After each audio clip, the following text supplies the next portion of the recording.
As we have been reminded this morning, today is Palm Sunday. Como fomos lembrados nesta manhã, hoje é Domingo de Ramos, que marca a entrada triunfal do Salvador em Jerusalém e o início da Semana Santa, que precedeu sua grandiosa expiação, que inclui seu sofrimento, sua crucificação e sua ressurreição. Pouco antes de sua profetizada entrada na cidade, Jesus estava totalmente engajado em seu ministério, quando ouviu de suas queridas amigas Maria e Marta que o irmão delas, Lázaro, estava enfermo. Apesar de a doença ser grave, o Senhor ficou ainda 2 dias no lugar onde estava. Depois disso, disse aos seus discípulos: "Vamos outra vez para a Judéia." Antes de iniciar a jornada para a casa de seus amigos em Betânia, Jesus disse-lhes claramente: "Lázaro está morto." Quando Jesus chegou a Betânia e encontrou primeiro Marta e depois Maria, talvez por estarem frustradas com sua chegada tardia, elas o cumprimentaram dizendo: "Senhor, se tu estivesses aqui, meu irmão não teria morrido." Marta disse mais: "Já cheira mal, porque já é de 4 dias." Esses 4 dias foram marcantes para Maria e para Marta. De acordo com algumas tradições rabínicas, acreditava-se que os espíritos dos que morriam permaneciam com o corpo por 3 dias, dando a esperança de que voltar à vida ainda era possível. Entretanto, no 4º dia, essa esperança já estava perdida, talvez porque o corpo tivesse começado a se decompor e a cheirar mal. Maria e Marta estavam em estado de desespero quando Jesus viu Maria chorar. Moveu-se muito em espírito e perturbou-se. E disse: "Onde o pusestes?" Disseram-lhe: "Senhor, vem e vê." É neste momento que vemos um dos maiores milagres do ministério mortal do Salvador. Primeiro, o Senhor disse: "Tirai a pedra." Depois de dar graças a seu Pai, clamou com grande voz: "Lázaro, sai para fora." E o que estava morto saiu, tendo as mãos e os pés atados com faixas e o seu rosto envolto num lenço. Disse-lhes Jesus: "Desatai-o e deixai-o ir." Assim como Maria e Marta, temos a oportunidade de vivenciar tudo o que envolve a mortalidade, mesmo a dor e a fraqueza. Cada um de nós vivenciará a dor resultante da perda de alguém que amamos. Nossa jornada mortal pode incluir doenças que teremos ou doenças debilitantes de um ente querido, depressão, ansiedade ou outros problemas relacionados à saúde emocional, dificuldades financeiras, traição, pecado. E às vezes tudo isso é acompanhado por sentimentos de desesperança. E comigo não é diferente. Assim como vocês, já passei por inúmeros desafios, os quais são esperados que vivenciemos nesta vida.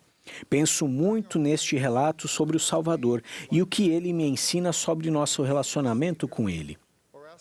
Durante nossas maiores preocupações, assim como Maria e Marta, buscamos o Salvador ou pedimos ao Pai sua intervenção divina. A história de Lázaro nos ensina princípios que podem ser aplicados em nossa própria vida ao enfrentarmos desafios pessoais. Quando o Salvador chegou a Betânia, todos haviam perdido a esperança de que Lázaro pudesse ser salvo. Já haviam se passado 4 dias e ele estava morto. Às vezes, durante nossos desafios, podemos sentir que Cristo chegou tarde demais, e isso pode inclusive colocar nossa esperança e fé à prova. Meu testemunho é o de que, ao prosseguirmos com fé em Jesus Cristo, o 4º dia sempre chegará. Ele sempre virá para nos socorrer ou para renovar nossas esperanças. Ele prometeu: "Não se turbe o vosso coração, não vos deixarei órfãos, voltarei para vós." Às vezes pode parecer que ele não virá, até que chegue o figurativo 4º dia, depois que toda a esperança tiver sido perdida. Mas por que a demora? O presidente Thomas S. Monson ensinou: "Nosso Pai Celestial, que nos dá tantas coisas com as quais podemos nos deleitar, também sabe que aprendemos, crescemos e nos tornamos mais fortes quando enfrentamos e sobrevivemos às provações pelas quais precisamos passar. Até mesmo o profeta Joseph Smith enfrentou uma desafiadora experiência de quarto dia. Vocês se lembram de sua súplica? Ó Deus, onde estás? E onde está o pavilhão que cobre teu esconderijo? Ao confiarmos nele, podemos esperar uma resposta como esta: meu filho ou minha filha, paz seja com tua alma. Tua adversidade e tuas aflições não durarão mais que um momento. Outra lição que aprendemos com a história de Lázaro é o papel que nós mesmos desempenhamos na intervenção divina que buscamos. Quando Jesus se aproximou da tumba, ele primeiramente disse aos que estavam ali: tirai a pedra. Com o poder que o Salvador tem, ele não poderia milagrosamente remover a pedra sem esforço? Isso seria impressionante. Porém, ele disse àqueles que estavam ali: tirai a pedra. Em segundo lugar, o Senhor clamou com grande voz: Lázaro, sai para fora. Não teria sido mais impressionante se o próprio Senhor tivesse milagrosamente colocado Lázaro na entrada da tumba para que ficasse imediatamente visível à multidão? Em terceiro lugar, quando Lázaro saiu, ele estava com as mãos e os pés atados com faixas e seu rosto envolto num lenço. Disse-lhe Jesus: desatai-o e deixai-o ir. Tenho certeza de que o Senhor era capaz de colocar Lázaro na entrada da tumba, já limpo e acessível, com suas faixas perfeitamente dobradas. Qual é o objetivo ao salientar esses aspectos? Cada uma dessas três coisas tinha algo em comum. Nenhuma delas exigia o uso do poder divino de Cristo.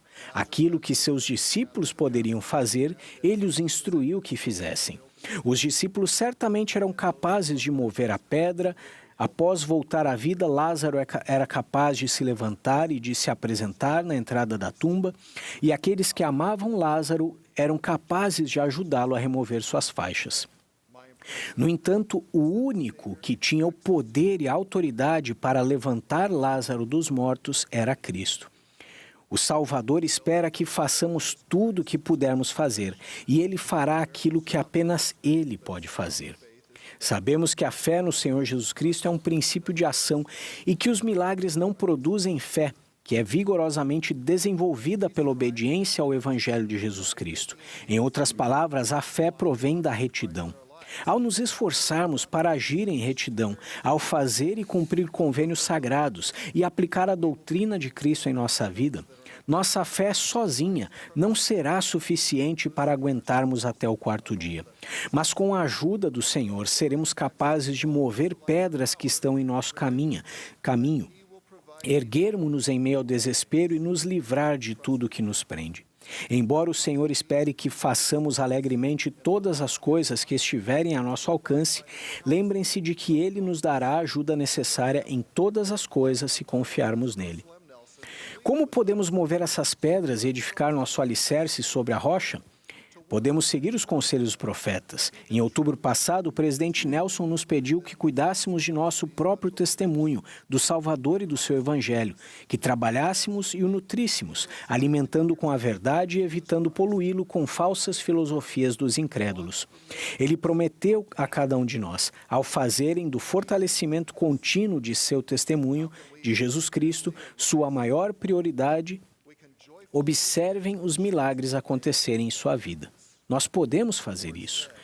Como podemos figurativamente nos levantar e sair? Podemos nos arrepender com alegria e decidir obedecer aos mandamentos. O Senhor disse: aquele que tem os meus mandamentos e os guarda, esse é o que me ama. E aquele que me ama será amado de meu Pai, e eu o amarei e me manifestarei a ele. Podemos nos esforçar para nos arrepender diariamente e seguir em frente com alegria e com o coração disposto e cheio de amor pelo Senhor. Podemos fazer isso. Como podemos, com a ajuda do Senhor, livrar-nos de tudo que nos prende? Primeiro, podemos intencionalmente nos ligar ao nosso Pai Celestial e a seu Filho, Jesus Cristo, por meio dos convênios.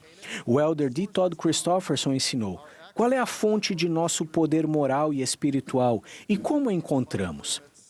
A fonte é Deus. O acesso que temos a esse poder é por meio dos convênios feitos com Ele. Nessa aliança divina, Deus se obriga a nos suster, santificar e exaltar como recompensa por nosso comprometimento de servi-lo e de cumprir os mandamentos.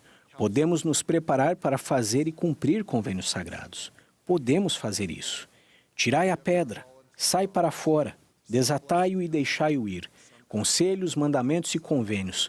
Podemos fazer essas coisas. O elder Holland prometeu, algumas bênçãos nos vêm logo, outras vêm depois, e outras não nos chegam nesta existência, mas para os que aceitam o Evangelho de Cristo, elas certamente virão. Por fim, portanto, tende bom ânimo, e não temais, porque eu, o Senhor, estou convosco e ficarei ao vosso lado. Esse é o meu testemunho, no sagrado nome de Jesus Cristo. Amém.